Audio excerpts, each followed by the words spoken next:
तुम्हा सगळ्यांचं अभिनंदन करतो, तुम्हाला धन्यवाद देतो की आज अगत्याला आपण सगळेजण या ठिकाणी बाबासाहेबांच्या अंत्यकरणात असलेल्या सर्वांना व्यक्त करण्यासाठी आणि असं आला. 95 हे अलीकडे क्वचितच कुणाच्या जीवनामध्ये बघायला मिळतं. पण उभं आयुष्य कष्ट करायची प्रामाणिकपणाने जी काही सेवा केली आणि त्यामुळेच आज या वयामध्ये सुद्धा त्यांच्याशी सुसंवाद साधण्याची संधी तुम्हाला मला सगळ्यांना मिळाली. बाबांचं आयुष्य हे विधायक कामाच्यासाठी प्रोत्साहन देण्याचं, सत्याचा पुरस्कार करण्याचं, अन्याय असेल लोकशाहीच्या चौकशीमध्ये राहून प्रसंगी संघर्ष करायचा यासाठी गेलेलं होतं. हे सगळं जात असताना त्यांच्या आयुष्यामध्ये त्यांचं सवन लक्ष जो घाम मारतो, कष्ट केली आहे, त्याच्या जीवनामध्ये स्थिरता कशी यासाठी आज कामगारांच्या संघटना जगामध्ये अनेक आहेत. भारतात आहेत, पण त्याच्यातला असंघटित कामगार जो आहे, जो मर्यादित संख्येने आणि ज्याला आधार नाही अशांच्या मागं उभं राहणं हे कर्तव्य समजून बाबांनी उभ्या आयुष्यावर केलं. आणि या कष्टकऱ्यांच्या जीवनामध्ये एक स्थिरता आणण्याच्यासाठी काही घटक घेतले, राबवले, यशस्वी झाले. आणि महाराष्ट्राचा जो विचार करायचा झाला ते विचार त्यांना त्याच्या जीवनात स्थिरता देण्याच्यासाठी महाराष्ट्राचं योगदान हे कधी आपल्याला विसरता येणार नाही. हे सगळं करत असताना प्रश्नाला सुद्धा ते नेहमी साथ असतात. असंच आहे, एक घातल्याची जबाबदारी होती. आणि अकोला जिल्ह्यामध्ये पिण्याच्या पाण्यावर सुशिक्षित समाजाच्या लोकांच्या हल्ले झाले. आणि हे हल्ले झाल्याच्या नंतर पिण्याच्या पाण्याच्यासाठी मार खावा असतो ही स्थिती योग्य नाही. आणि त्यासाठी एक जन्मच तयार केलं पाहिजे हे सूत्र बाबांनी मनामध्ये घेतलं आणि अकोल्याला जायचं निर्णय घेतलं.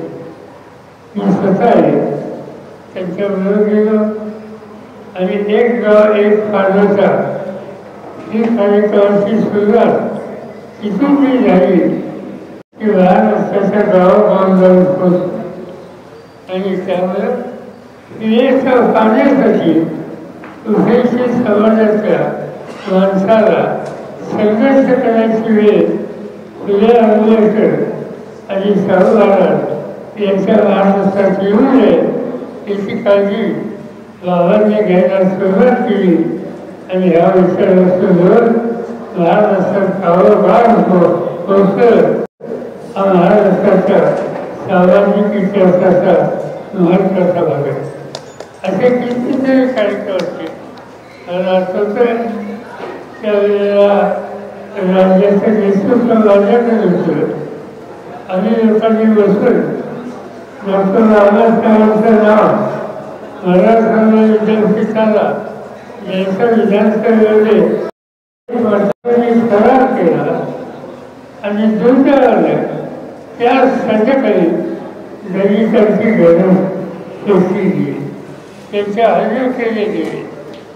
आणि त्यामुळं या नामांतराच्या चळवळीचं महत्त्व ध्यानाला आणून नव्या पिढीला योग्य रस्त्यावर आणण्यासाठी काळजी घ्यावी यासाठी SMDC असतील, बाबा असतील, अनेकांनी पुढाकार घेतला.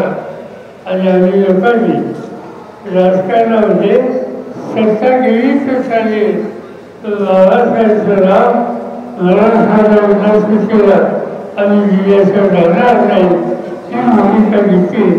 आणि त्या भूमिकेला मोठी साथ ती बाबांनी दिली होती. आणि नामांतराच्या इतिहासाचा एक अत्यंत महत्त्वाचा भाग आहे. अशा अनेक गोष्टी सांगते.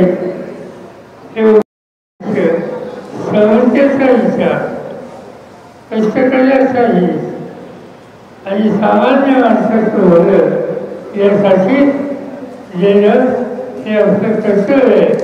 ही भूमिका बाबांनी जन्मभर घेतली. आणि हे सगळे करत असताना कष्टकऱ्यांच्या या आवाज पंचायताच्या विनायक संस्था यांनी उन्हाळ्यातून एक आदर्श सगळ्याच्या समोर ठेवला. आणि त्यामध्ये साहजिकच तुम्हाला सगळ्यांच्या अंतःकरणामध्ये त्यांच्याबद्दलच्या ज्या भावना आहेत आणि त्याचं महत्त्वाचं कारण त्यांचं उभं आयुष्य त्यांनी तुमच्यासाठी दिलं, त्याची नोंद तुम्ही घेतली. आणि त्यामुळे त्याला नेहमी साथ दिली. तर अशा 55 वर्षाच्या जन्मदिनी तुम्ही या ठिकाणी आला, त्यांना सदिच्छा दिल्या, त्याबद्दल मी कृतज्ञता व्यक्त करतो. मी सकाळी आमच्या सगळ्या सरकारच्या वतीने मला त्यांना उमेदवारांना सदिच्छा देतो. आणि माझी खात्री आहे की आज 95 वर्षी आपण विचारलं 100 सुद्धा मोठ्या संख्येनं असेल या ठिकाणी येऊन आणि त्यांचा शताब्दी सोहळा आपण आकाशाने साजरा करू एवढंच या ठिकाणी सांगतो. माझे दिवस घेतो.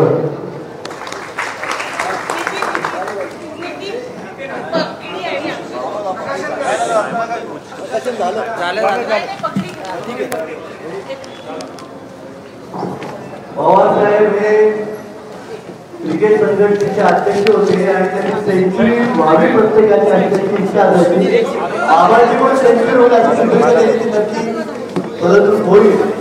या ठिकाणी बाबांच्या डोक्यावर काय, बाबांच्या इकडे एका बाजूने बाबांच्या डोक्यावर कायम महात्मा फुलेंची अदृश्य पगडी असते, पण आता दृश्य पगडी त्यांना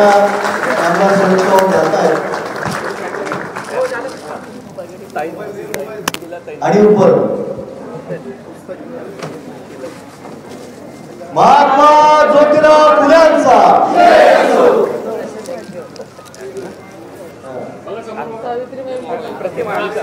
क्रांतिज्योती सावित्रीबाई फुल्यांचा.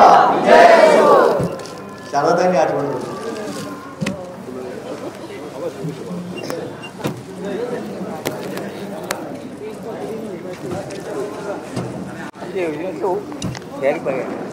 योजना जारी करायची केली केली केली. हा एक मिनिट करा, जरा ऐका.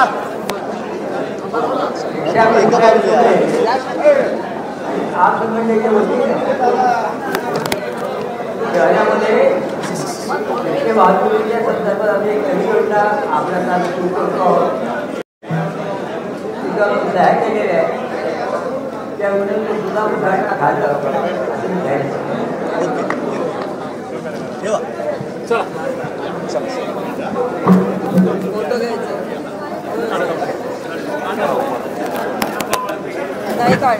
त्यांनी वाचवला म्हणा.